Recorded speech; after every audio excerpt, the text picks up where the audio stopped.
ยินดีต้อนรับสู่หอศิลปวัฒนธรรมแห่งกรุงเทพมหานครนะคะก็เป็นความยินดีอีกครั้งนะคะของหอศิลป์กรุงเทพนะคะที่ได้มีโอกาสต้อนรับทุกท่านสำหรับกิจกรรมดีๆอย่างวันนี้นะคะซึ่งจะเป็นการบรรยายพิเศษนะคะในหัวข้อ The Royal Academy of Arts Past Present and Future โดย Charles Saumarez Smith นะคะซึ่งเดี๋ยวเราจะได้แนะนำให้ทุกท่านรู้จักกันต่อไปนะคะแต่คาดว่าคงจะได้รับข่าวสารข้อมูลกันมาพอสมควรแล้วนะคะก็คิดว่าวันนี้น่าจะมีเรื่องที่น่าสนใจแล้วก็มาเล่าสู่กันฟังได้แล้วเราก็จะได้เห็นว่ามีอะไรเกิดขึ้นบ้างนะคะทางนู้นแล้วก็ในอนาคตต่อไปที่จะมีความร่วมมือกันในภูมิภาคเอเชียรวมถึงในประเทศไทยด้วยนะคะก็อยากจะขอให้ติดตามกันต่อไปนะคะต้องขอขอบคุณท่านหม่อมราชวงศ์จักรรสจิรพงศ์ด้วยนะคะวันนี้นะคะที่ให้เกียรติมาร่วมรับฟังการบรรยายนะคะก็ขอต้อนรับทุกท่านนะคะ Good afternoon, ladies and gentlemen, distinguished guests. On behalf of Bangkok Art and Cultural Center (BACC), I would like to warmly welcome you here at our special event. The special lecture by Charles Saumarez Smith, who are with us today. Please welcome Charles Saumarez Smith.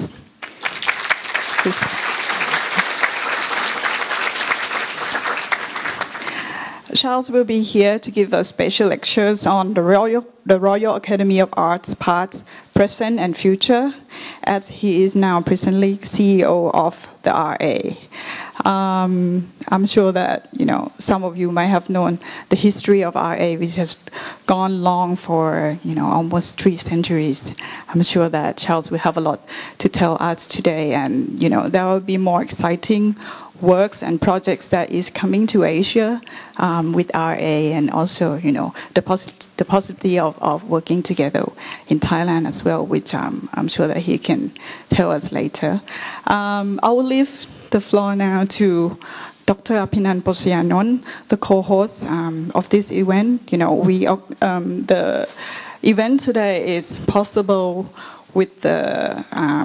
cooperation with the Ministry of Culture. So I will leave the floor with Dr. Apinan to introduce our speaker today. Thank you.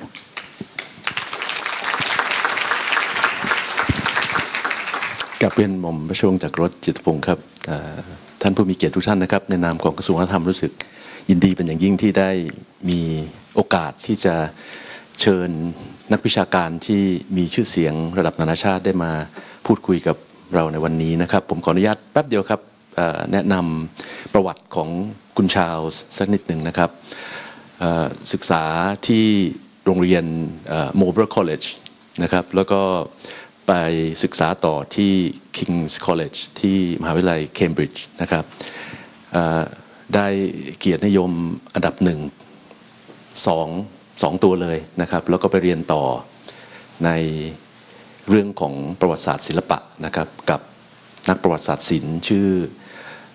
ไมเคิลแบล็กเซนดาวนะครับซึ่งเป็นนักประวัติศาสตร์ศิลป์ที่มีชื่ออีกท่านหนึ่งนะครับแล้วจากนั้นก็เดินทางอาชีพของการเป็นพันธรักษ์นะครับไปทำงานที่พิพิธภัณฑ์ Victoria Albert Museum นะครับแล้วต่อมาก็ได้มาเป็นผู้อำนวยการหรือ Director ของ National Portrait Gallery ที่ลอนดอนซึ่งผมคิดว่าหลายท่านคงได้ไปเชยชมผลงานระดับโลกที่นั่นต่อมาอีกครับไปเป็นผู้อำนวยการแล้วก็ Director ของ National Gallery ที่ลอนดอนนะครับจากนั้นก็มาเป็น CEO นะครับที่ Royal Academy of Arts นะครับซึ่งจะเห็นได้เลยว่าประสบการณ์การทำงานของคุณชาร์ลส์มีมายาวนานนะครับแล้วก็จะได้มาเล่าให้เราฟังนะครับว่าสถาบันศิลปะของเขาเนี่ยมีความเป็นมาอย่างไรนะครับแล้วผมคิดว่าเป็นอะไรที่จะทำให้เราเนี่ยเห็นอีกหลากหลายมุมนะครับจากของ Royal Academy จากผู้ที่บริหารจัดการตัวสถาบันนี้นะครับก็ขอขอบคุณอีกครั้งนึงนะครับที่ได้มาร่วมรับฟังนะครับ On behalf of the Ministry of Culture, it's a great pleasure for you to be here. I think to hear what Charles Saumarez Smith will be speaking to us. Briefly, I would like to inform you that Charles was educated at Marlborough College public school, and then he continued his degree at King's College at Cambridge. Then he did his PhD in art history with Michael Blacksandal, one of the most revered art historians. And then he began his career as curator at the Victoria Albert Museum. Then he became the director of the National Portrait Gallery London, and then director of the National Gallery London. And presently he is the CEO of the Royal Academy of Arts. So please welcome again Mr. Charles Saumarez Smith. Thank you. Ladies and gentlemen, good afternoon. I'm very honoured to have been invited to speak today in the Bangkok Art and Cultural Centre through, as you may have gathered, a chance meeting in London during the autumn with Dr. Poshiananda, who's generously acting as my host on my first visit to Thailand. สวัสดีครับท่านสุภาพสตรีและสุภาพบุรุษทุกท่านผมรู้สึกเป็นเกียรติอย่างยิ่งที่ได้รับเชิญมาบรรยายที่หอศิลปะวัฒนธรรมแห่งกรุงเทพมหานครโอกาสครั้งนี้เป็นผลพวงจากการที่ผมได้พบกับท่านดร.อภินันท์ โปสิยานนท์ในช่วงฤดูใบไม้ร่วงที่ผ่านมาและท่านก็ยังรับหน้าที่เป็นเจ้าบ้านดูแลผมในการเดินทางมาประเทศไทยในครั้งนี้อย่างดีเยี่ยม Dr. Poshiananda suggested that I should concentrate in my talk on the nature and characteristics of the Royal Academy of Arts,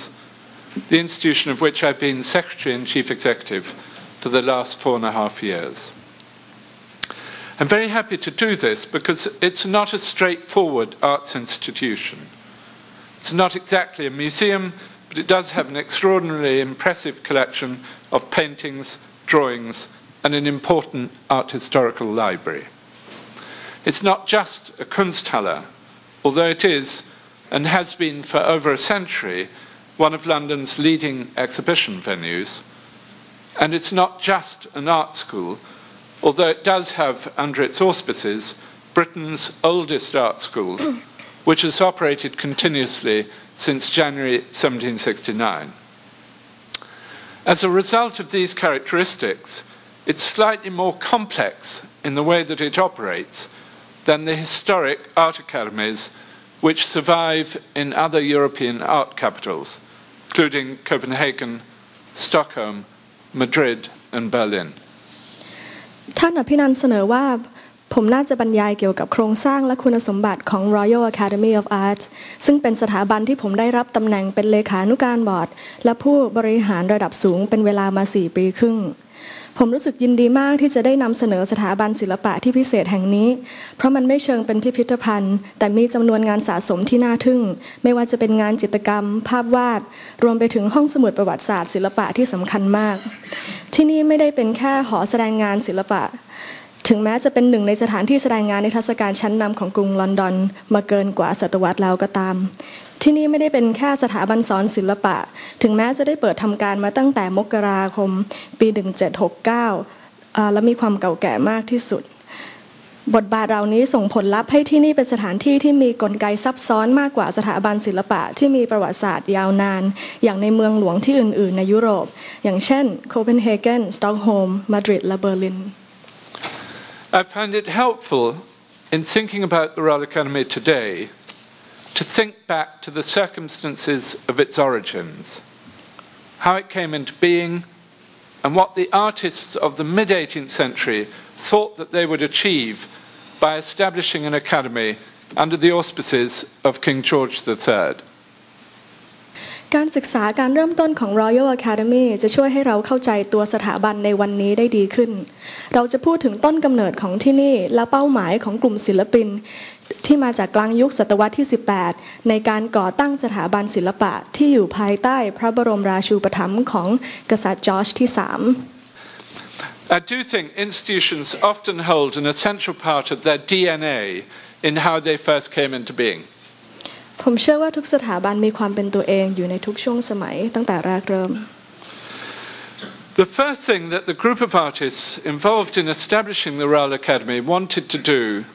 was to improve the status of the artist in society.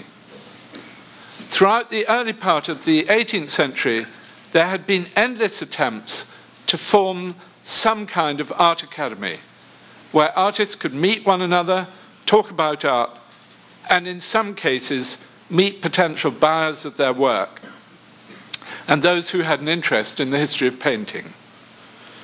The first of these institutions was an academy for painting established by Sir Godfrey Kneller in his house in Great Queen Street on St. Luke's Day, 1711.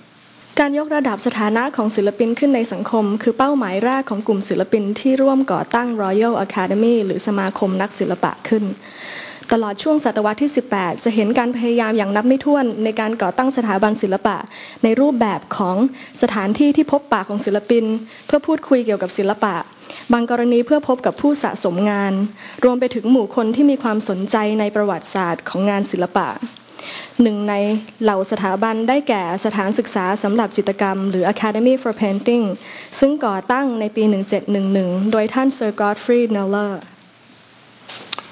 Kneller resigned as governor on 29th of October 1716. He was succeeded by James Thornhill,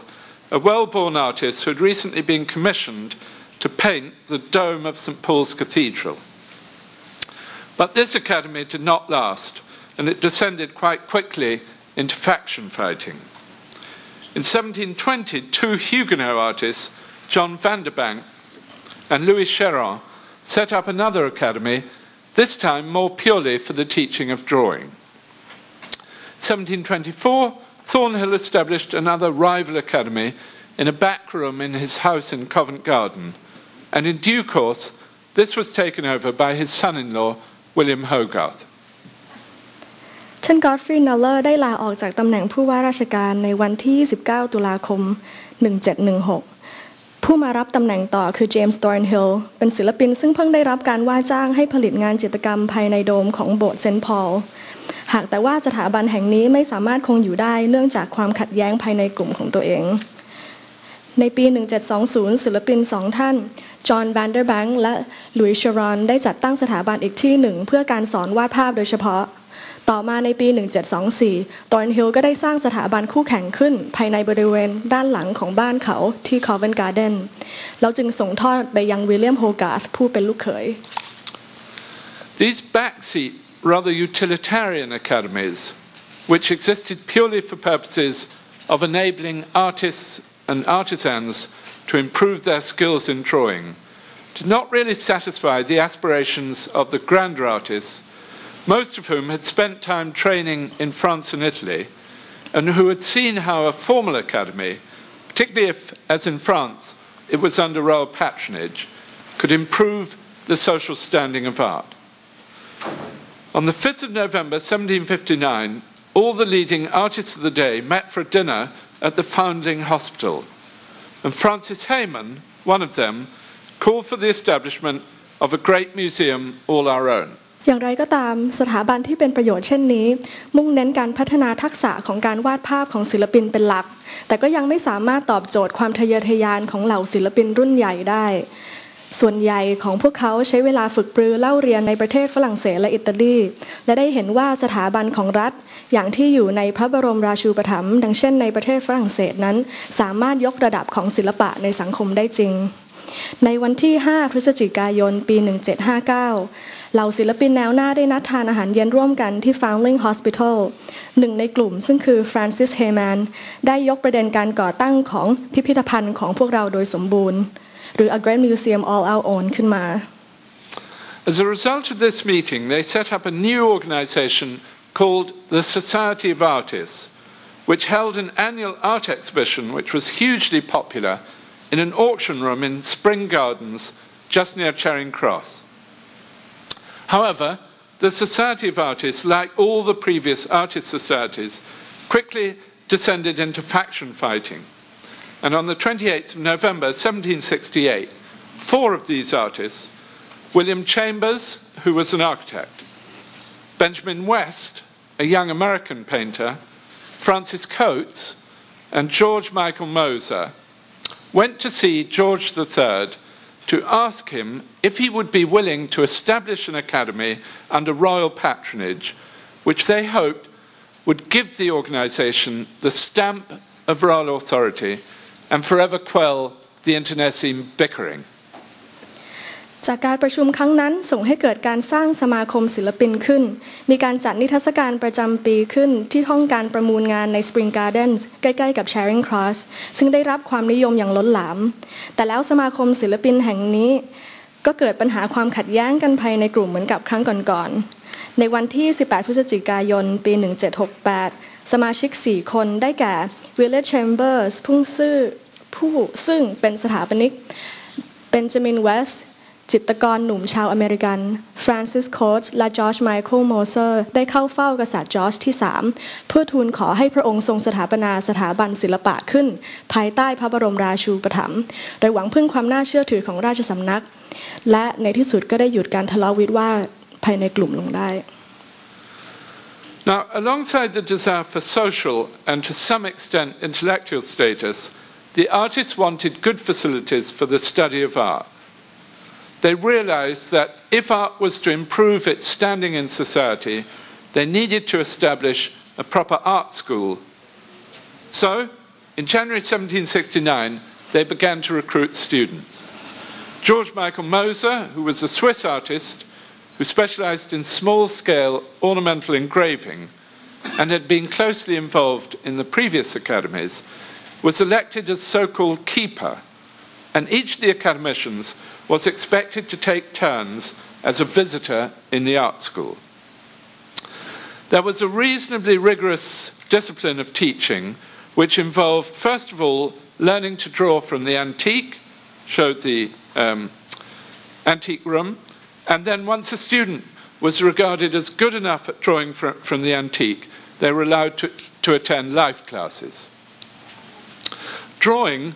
was regarded as being at the heart of art practice, so facilities were provided where students could improve their skills in drawing day after day, year after year, under the watchful supervision of an older generation of artists. This system of teaching, which was followed in art schools right up until the 1960s, is now not much esteemed and generally disparaged as being too academic. But it was regarded as a necessary basic discipline, and it lay at the heart of the practice of art in the late 18th century, including the work, for example, of Constable and Turner. ศิลปินต้องการที่จะมีสถานะทางสังคมและในระดับหนึ่งทางวิชาการด้วยควบคู่ไปกับการมีความอำนวยการที่ดีในการฝึกฝนงานศิลปะพวกเขาตระหนักว่าศิลปะจะมีจุดยืนที่ดีขึ้นในสังคมได้ก็ต่อเมื่อมีการก่อตั้งสถานการศึกษาศิลปะที่เหมาะสมดังนั้นในเดือนมกราคมปี1769จึงได้เริ่มรับสมัครนักศึกษาจอร์จไมเคิลโมเซอร์ได้รับเลือกให้เป็นผู้ดูแลสถานการศึกษาแห่งนี้ศิลปินชาวสวิสผู้นี้เชี่ยวชาญงานภาพพิมพ์ลายแกะสลักขนาดเล็กและก็มีประวัติการสอนมาจากหลากหลายสถาบันสมาชิกของคณะกรรมการทุกท่านจะหมุนเวียนการรับหน้าที่นี้การสอนนั้นเป็นไปอย่างมีวินัยที่เข้มงวดตามสมควรเริ่มด้วยจากการวาดภาพจากโบราณวัตถุจากนั้นเมื่อนักเรียนมีทักษะในการวาดภาพจากงานเก่าเพียงพอแล้วก็จะได้รับการอนุญาตเข้าร่วมการวาดภาพเหมือนการวาดภาพนั้นถือเป็นหัวใจของการสร้างงานศิลปะและได้มีการจัดระบบการพัฒนาฝีมือการวาดให้ดียิ่งขึ้นไปภายใต้การกำกับดูแลอย่างใกล้ชิดของกลุ่มศิลปินที่อาวุโสกว่าแผนการสอนเช่นนี้ถูกใช้ไปจนถึงช่วงปี1960ถึงแม้ในปัจจุบันกลับไม่ได้รับความนิยมและถูกวิจารณ์ว่ามีความเป็นวิชาการมากเกินไปแต่ระบบนี้ก็ยังถือว่าเป็นการจัดวินัยพื้นฐานและเป็นแก่นของการผลิตงานในช่วงปลายศตวรรษที่18รวมไปถึงผลงานของ Constable และ Turner ด้วย The other thing which the artists who established the Royal Academy were interested in was providing proper facilities for an annual exhibition of their work. In April 1769, they opened an exhibition, again in a disused auction room at the end of Pall Mall, close to Charing Cross. This was the first of the annual exhibitions which the Royal Academy has held every year ever since, as a way of seeing the full range of current artistic practice,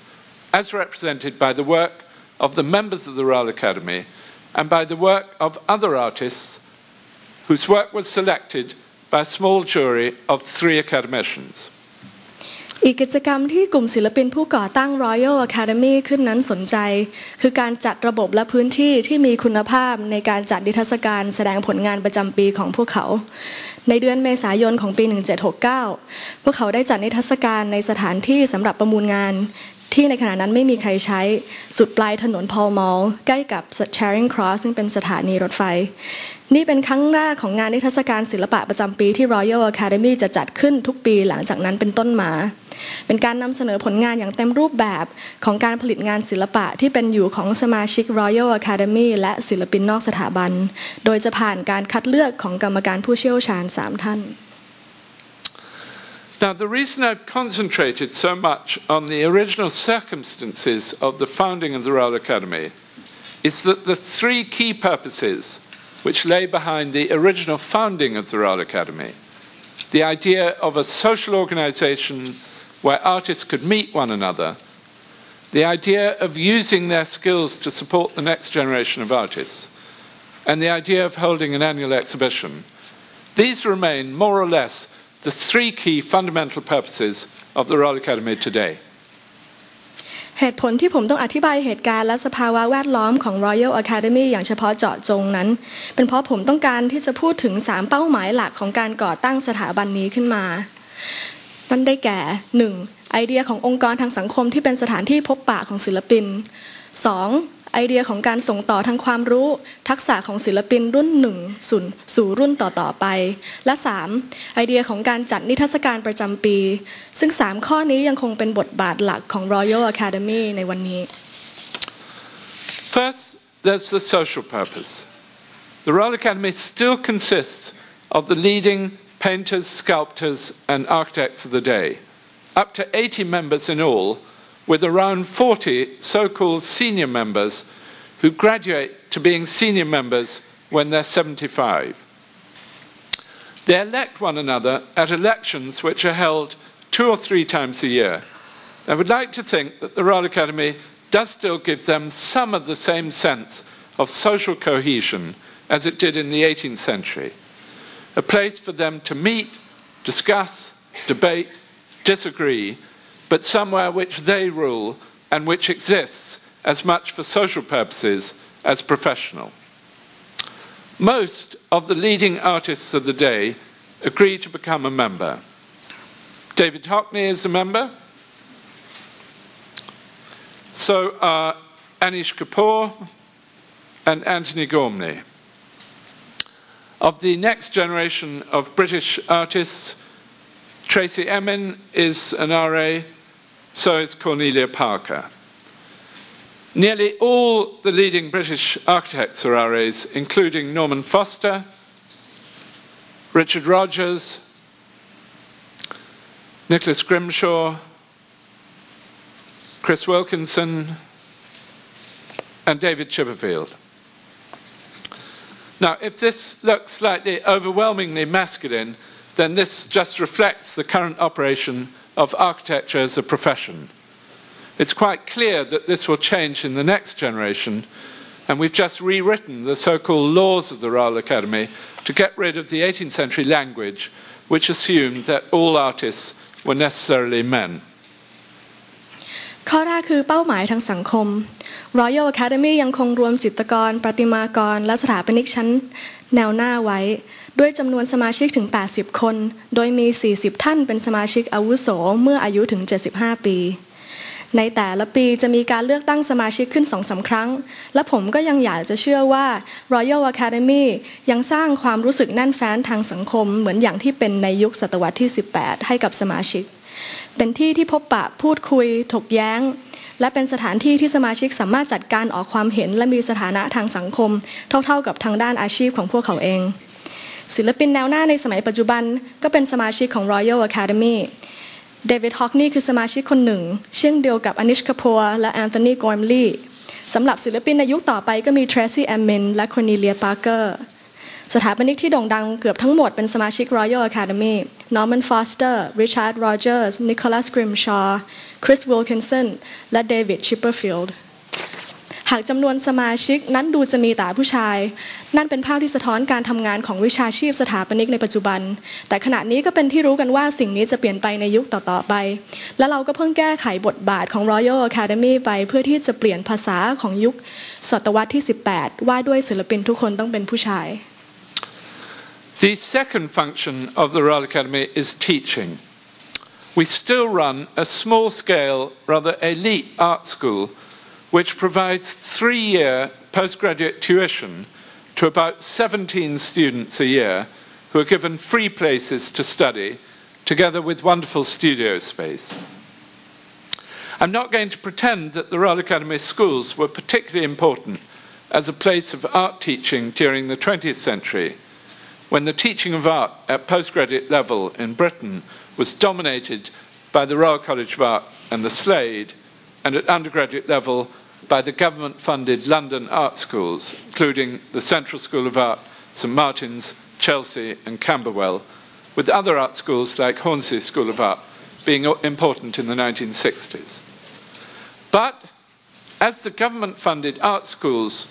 have ever larger number of students and a diminishing staff-student ratio,